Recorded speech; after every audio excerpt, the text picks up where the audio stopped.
ہم صرف سکون لینا چاہتے ہیں اور لینے والے بننا چاہتے ہیں کہ دوسرا فریق ہمارے لیے سکون بن جائے. ہم نے تو سنا تھا کہ شادی کے بعد بہت مزہ آتا ہے اور بہت خوشیاں ہوتی ہیں اور بہت اچھی دوستی ہو جاتی ہے اور سب کچھ, اور یہاں تو اس بندے کو میری پرواہ ہی نہیں اور بے شمار گلے شکوے.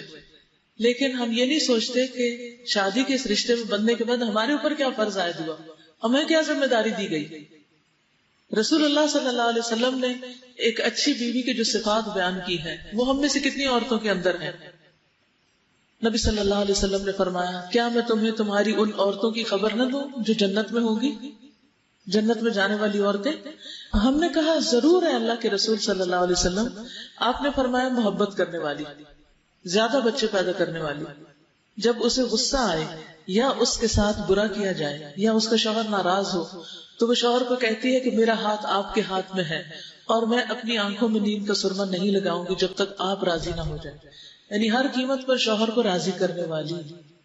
اور حقیقت یہ ہے کہ جو عورت یہ راز جان لیتی ہے کہ شوہر کو کیسے راضی کرنا ہے تو پھر دنیا اور آخرت دونوں ہی راحت میں آ جاتے ہیں.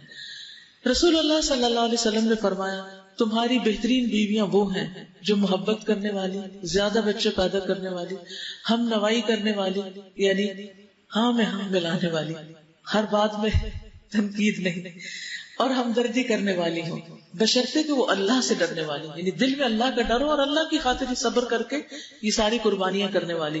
تو جس عورت کے اندر یہ کوالٹیز ہوتی ہیں پھر اس کا شوہر آخر ہار ہی جاتا ہے اپنی ضد سے اور اپنے ظلم و ستم سے, اور گھر کی فضا محبت کی فضا بن جاتی ہے.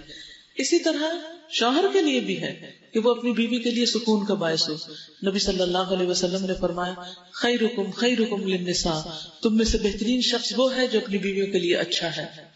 پھر اسی طرح عورت کے لیے خاص ذمہ داری کہ شوہر کے بلانے پر وہ اس کے پاس چلی جائے. رسول اللہ صلی اللہ علیہ وسلم نے فرمایا, اس ذات کی قسم جس کے ہاتھ میں میری جان ہے, جب کوئی شخص اپنی بیوی کو بستر پر بلائے اور بیوی انکار کر دے تو وہ ذات جو آسمانوں میں ہے وہ ناراض رہتی ہے حتیٰ کہ اس کا شوہر اس سے راضی ہو جائے. تو یہ بات جو ہے یہ عام طور پر اس کو بہت مس انٹرپریٹ کیا جاتا ہے اور یہ شو کیا جاتا ہے کہ اسلام بڑا ہی ظالمانہ مذہب ہے جس میں عورت کا تو کوئی حق ہی نہیں ہے, بس وہ شوہر کی غلام بن کر رہے. نہیں, اللہ سبحانہ وتعالیٰ نے شوہر کے مزاج کو جانتے ہوئے کہ اس کے اندر جس قسم کی آگ ہے اگر وہ ٹھنڈی نہ ہو تو بہت سے فتنے فساد پھیلائے گی, اس لیے عورت کو یہ حکم دیا کہ وہ اپنے شوہر کی اطاعت کرے اس معاملے میں, اور اگر وہ نہیں کرے گی تو گناہگار ہوگی. اور پھر اس وجہ سے یعنی اس کے ناروا انکار کی وجہ سے شوہر کے اندر جو غضب غیظ غصہ ہوگا یا پھر وہ حقوق نہیں دے گا یا اس سے مزید معاملات بگڑیں گے, تعلقات خراب ہو کر حتیٰ کہ طلاق تک نوبت آ جائے گی, تو پھر اس میں ذمہ دار عورت ہوگی.